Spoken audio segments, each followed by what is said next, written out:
Good. Any questions? What special challenges does Michigan provide? They're going to bring a lot of challenges. Easily, arguably one of the best defenses in our league. They're stopping the run at a high level, not allowing a lot of points. They're stout up front, very strong. Backers are veteran, they're experienced. Their secondary is as aggressive. Quite honestly, in all phases, they're going to provide a lot of challenges. They play challenge man-to-man coverage. They're going to make it hard on the wideouts, hard in the pass game. D-line is strong. They're going to make it tough to run the ball. So without question, we'll be the toughest challenge up to date. Great team coming into our place. So once again, we're going to have to answer the bell and rise to the challenge. You have to be mindful where Peppers is on the field. Yeah, I think so. I think that he's a very disruptive player. They use him well. Again, he plays aggressive. Just like a lot of the great defenses in our league that we face every week, they're getting hands on guys. They're disrupting.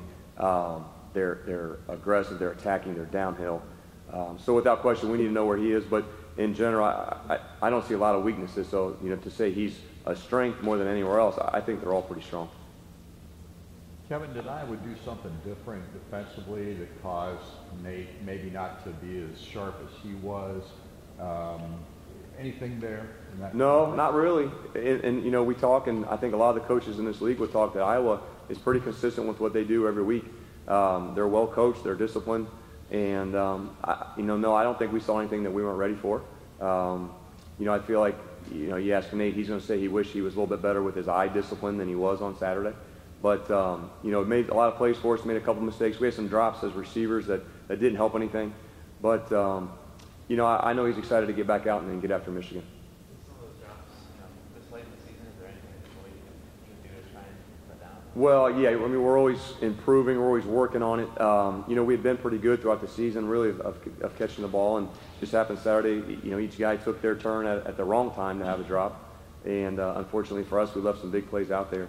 But again, we're going to keep coaching, the kids will keep getting better, keep developing, make it a point of emphasis this week, and like I say, hopefully Saturday we got and we don't have those issues. Well, one thing, it was a very even game statistically in most ways, but Coach Wilson brought it up too. They were 4 for 4 touchdowns in the scoring zone, and Iowa was 1 for 3. Yep. Anything you can identify there about what needed to happen? Well, just that I need to do a better job, really, of putting our guys in better situations. I'm not sure it's anything, on the kids. You look back and, boy, you wish you would have called maybe something different in this situation than you did. But we do need to emphasize scoring touchdowns. That needs to be a big point of emphasis. It was the difference in the game, and we moved the ball really all night long. Felt like we did a lot of good things. Felt like we had guys open. We made some big plays. Some drops killed us, and I think the lack of touchdowns in the scoring zone killed us. Well, there was one drive, I think Jordan Howard had like 5 runs on the drive, and the last one was a 15-yard run. Crucial drive, too. And then, I knew his conditioning was off a little bit since he missed time. But as a coach, do you sometimes just say...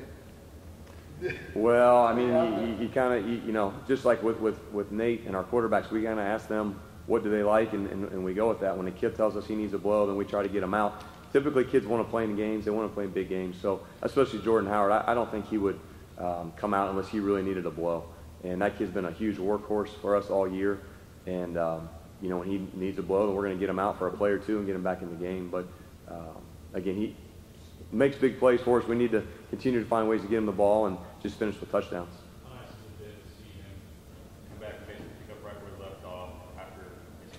Right. I mean, that's been huge, and we need that. That's what great players do.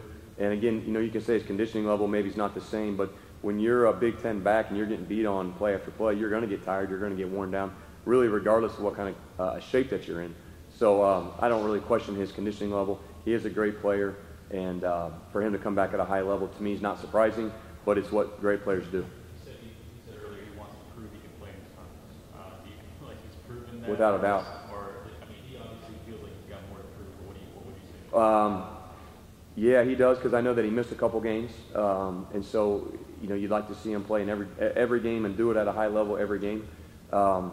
He doesn't have to prove anything to me. I mean, I've seen what he can do. I see it every week. I see it in practice. He's a great one. I think he's one of the best in this league, and once again, I'm glad we got him on our team. I don't know if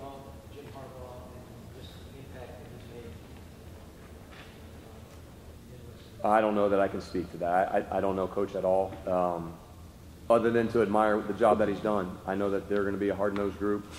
He's going to coach them hard. They're going to play physical. And all I know is really what you see from the outside.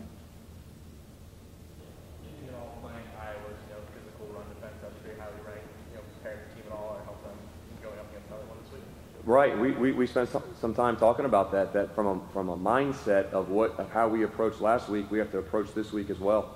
And it's going to be the same type battle. These guys are stout against the run, as was Iowa. So, you go back-to-back weeks of strong, physical Big Ten football play. And for us, the mindset's going to be the same. Our practice week will be the exact same. And so we can peak at the right time on Saturday to go play. Defensive issue leads the country in the opponent drives that they allow to get inside of the Yep. What is it that, is there anything in particular that makes them that stout in the heart of the field? Just that they don't give you anything easy. Everything, you have to work for everything that you get. Every pass completion, the receiver's going to have to work to get off press, work to get hands off of them. The O-line's going to battle every time we call a run or call pass protection. Just they're aggressive. They load the box. They're going to play downhill. They don't react. They just go. And there's no gimmies. There's nothing easy against these guys. I think that's what makes it so hard. You got to put together drives down the field. That's hard to do consistently, up and down the field, time after time. The fact that this is Nate's last home game, sense of sadness, maybe not quite the right word, but just the sense of that it is his last home game. Yeah, me personally, I've spent a lot of time with Nate.